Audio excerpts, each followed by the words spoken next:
뭐 차입이나 뭐 이자 관련된 거라든지 또 뭐 매출 이런 거 대비 현금 흐름 비율을 측정을 하는 건데 현금 흐름 즉 주로 이제 사용하는 게 영업 현금 흐름입니다. 아까 현금 흐름표 보셨듯이 크게 세 항목으로 나눠진다 그랬죠. 영업 현금 흐름, 투자 현금 흐름, 재무 현금 흐름. 그 중에서 이제 영업 현금 흐름 위주로 분석을 하는 건데 기업의 어떤 유동성이라는 거는 한마디로 표현하자면은 현금화 정도를 말하는 겁니다.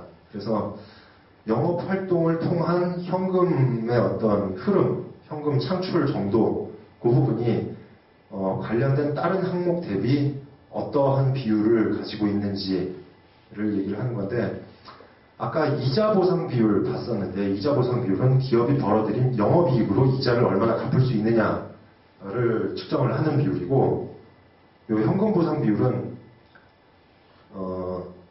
영업 현금 흐름으로 단기 차입금하고 이자를 어떻게 갚을 수 있느냐 이 얘기입니다.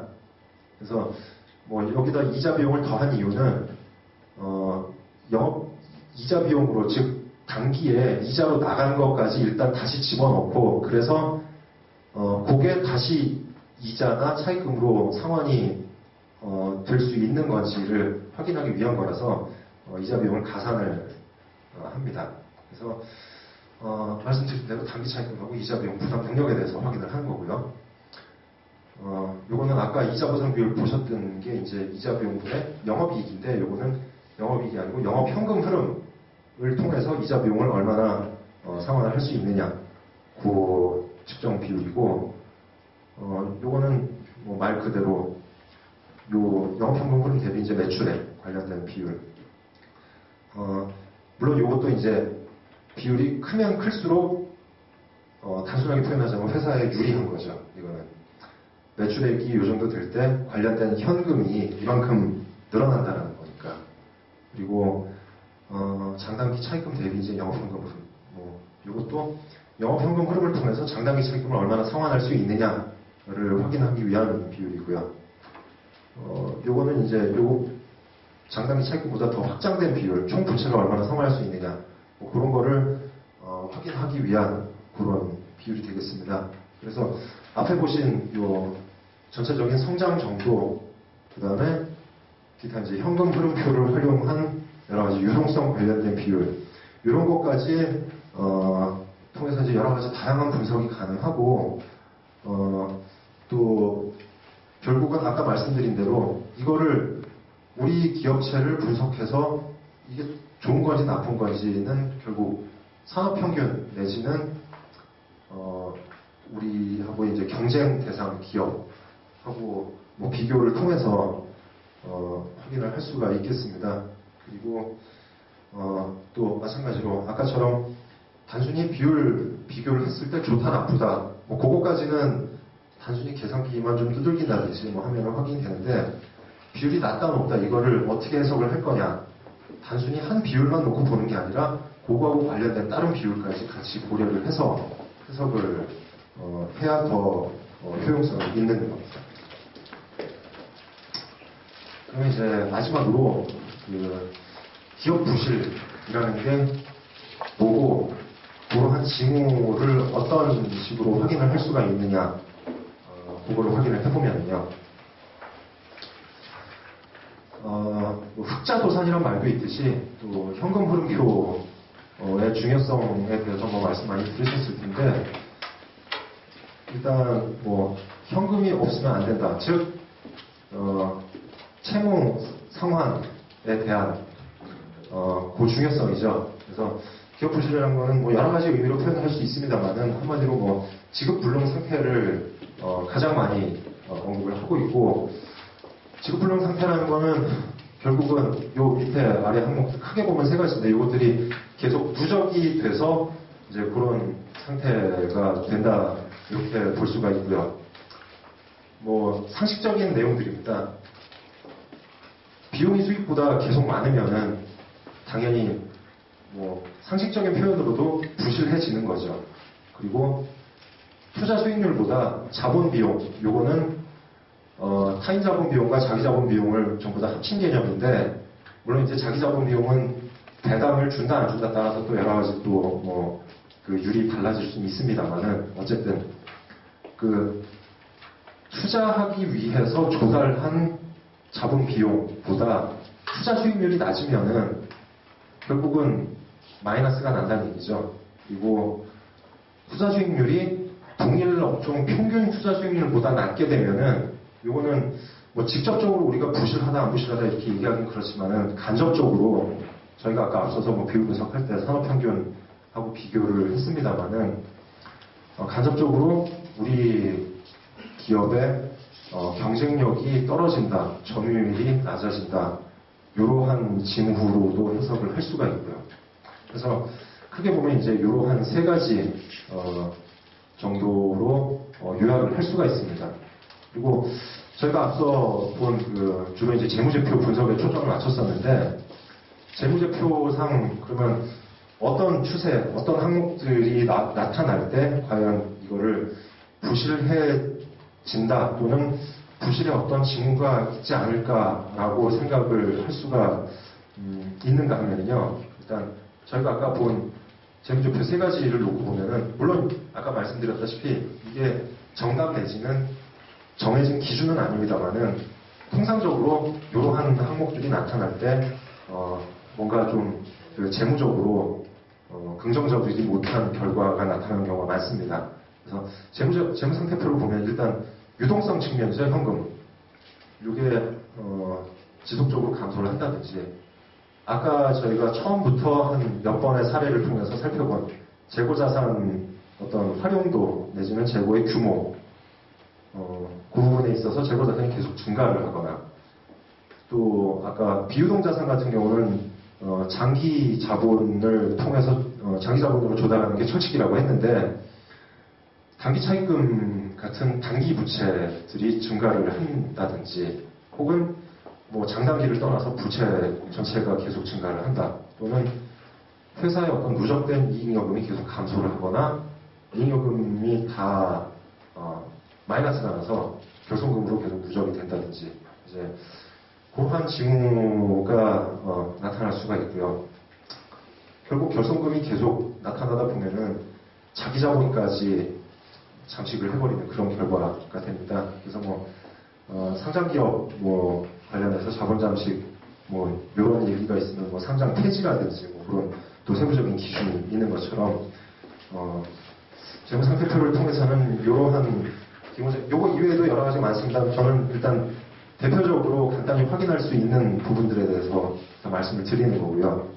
그리고 손익계산서를 통해서는 당연히 매출이 감소하는 게 가장 눈에 띄겠죠. 그리고 매출 원가, 즉 이 부분이 수익과 비용, 요거하고 일맥상통한 개념입니다. 그래서 수익은 감소하고 비용은 증가하고, 또 그래서 이익은 감소하고, 뭔가 특별 손실, 즉 경상적이지 못한 일시적인 우발적인 거액의 손실들을 특별 손실로 구분을 하게 되는데, 그런 것들이 발생을 한다든지, 이익을 창출하지 못하고 결손이 계속 지속이 된다든가, 또 이자 비용 증가, 아까 저희 살펴본 사례처럼 이자율, 이자 부담률이 산업평균보다 높다면은 아무래도 회사 입장에서는 좀 긍정적이지 못한 그런 상태라고 확인을 할 수가 있는 거죠. 그리고 또 어떤 대규모의 처분 손실이 일어났다. 이게 비효율적인 자산을 정리하는 구조 조정의 일환으로 이런 게 발생할 수도 있지만은, 결국 단기 채무를 상환하지 못해서 비유동 자산 부분을 급하게 처분을 해야 되는 유동 자산 부분이 그만큼 부족하기 때문에, 그래서 급하게 처분을 하려면은 결국은 매각가액이 낮아질 수밖에 없는 거고, 그렇게 되면 이제 대규모 처분 손실이 발생할 가능성이 있는 거죠. 그리고 인건비가 지속적으로 감소를 하는 그러한 징후가 보일 수가 있겠고요. 마지막으로 이제 현금 흐름표 관련해서는 부의 현금 흐름이 발생하면은 당연히 요거는 그 요 부분하고도 연결이 되는 거고 재무상태표 쪽. 그리고 뭐 이것도 마찬가지 항목이고 영업활동으로 인한 현금 흐름이 감소를 하거나 단기 차입금 조달로 장기 부채를 소환한다든지 즉 아까 뭐 누차 말씀드렸다시피 뭐 정해진 기준은 아닙니다만은 단기 차입금이 증가를 하면 할수록 그만큼 단기적인 자금 부담이 커지는 거죠. 그렇기 때문에 가능한 한 단기 차입금은 좀 동일하게 조달을 할 수 있으면 단기보다 장기로 가는 게 1차적으로 유리하다. 일단 이러한 관점에서 출발을 했었고요, 아까. 그래서 그런 관점으로 봤을 때 오히려 장기 부채가 단기 차입금으로 전환이 돼버리는 그 반대 결과가 되는 거죠. 그리고 또 현금흐름상으로도 뭐 손익계산서와 마찬가지로 이자 비용이 증가를 한다든지 또 단기적인 자금 조달, 뭐 단기 차입금 조달하고 뭐 마찬가지 개념입니다. 그래서 어떤 그 부채 쪽은 장기적인 게 단기적으로 전환이 되거나 단기가 늘어나는 것, 그리고 현금 등 유동성 관련된 항목이 줄어드는 것, 그리고 수익보다는 비용이 커지고 자본 관련된 어떤 그 조달 비용보다 수익률이 낮아지는 그러한 현상들이 종합적으로 부실의 징후로 볼 수가 있겠습니다. 그래서 마지막으로 저희가 아까 뭐 여러 가지 비율 분석에 대해서 개략적으로 살펴봤는데 이러한 분석을 할 때 고려할 사항이 뭐 간단하게 말씀드리면은 아까 그 뭐 여러 가지 비율을 살펴볼 때 그 비율이 가지는 의미가 뭔지 1차적으로는 그 부분을 먼저 염두에 두고 출발을 해야 되겠고요. 그리고 그러한 비율 분석의 어떤 유용성이나 한계점, 아까 뭐 앞서 말씀드렸습니다만은 뭐 여러 가지 그 비용 대비 뭐 효율 측면에서 이게 효율적이고 유용하고 단순하니까 또 예비적인 측면에서는 유용성이 있기는 한데 어떤 재무제표를 근거로 하기 때문에 재무제표가 당초부터 잘못 만들어졌다든지 또 회계처리 어떤 선택이 가능한 항목에 있어서 다른 회계처리를 적용하게 되면 아무래도 비교 가능성이 떨어지겠죠. 뭐 그러한 한계점을 인식하고 재무제표 그 비율 분석 이외에 다른 그 경영이라든지 뭐 여러 가지 뭐 그 상황에 대한 분석까지 같이 고려가 돼야 되는 거고요. 그래서 종합적으로 판단을 해야 되는 거고, 그 다음에 이제 비율 해석의 상대성. 여기 아까 뭐 유동 비율이 좋다 나쁘다 단순히 이렇게 어떤 흑백놀이 50대 50으로 따질 수 있는 게 아니라 그 같은 결과라도 회사의 어떤 그 전략이나 상황에 따라 다르게 해석을 할 수가 있겠습니다. 그런 부분까지 고려를 해야 되겠고요.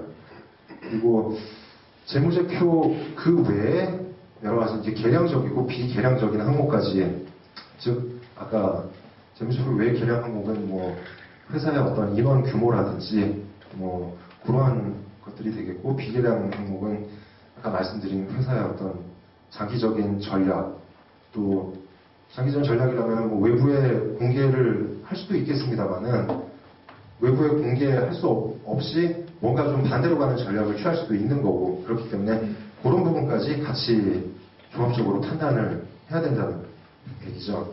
그래서 오늘 뭐 짧은 시간입니다만은 조금 많은 항목을 한꺼번에 살펴보려고 하다 보니까 다소 좀 욕심이 제가 앞서서 조금 좀 딱딱하고 지루한 시간이 됐을 것 같은데요.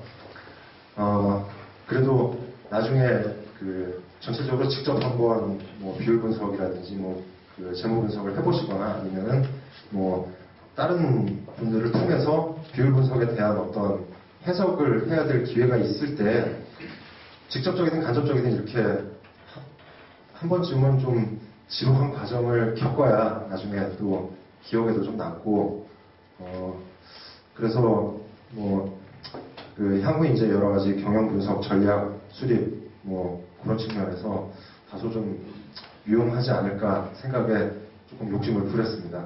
일단 시간이 지금 한 3, 4분 정도 남았는데 일단 공식적인 강의는 오늘 여기서 마치고 혹시 또 그 질문 사항이나 궁금하신 사항 있으면 제가 개별적으로 받기로 하겠습니다. 감사합니다.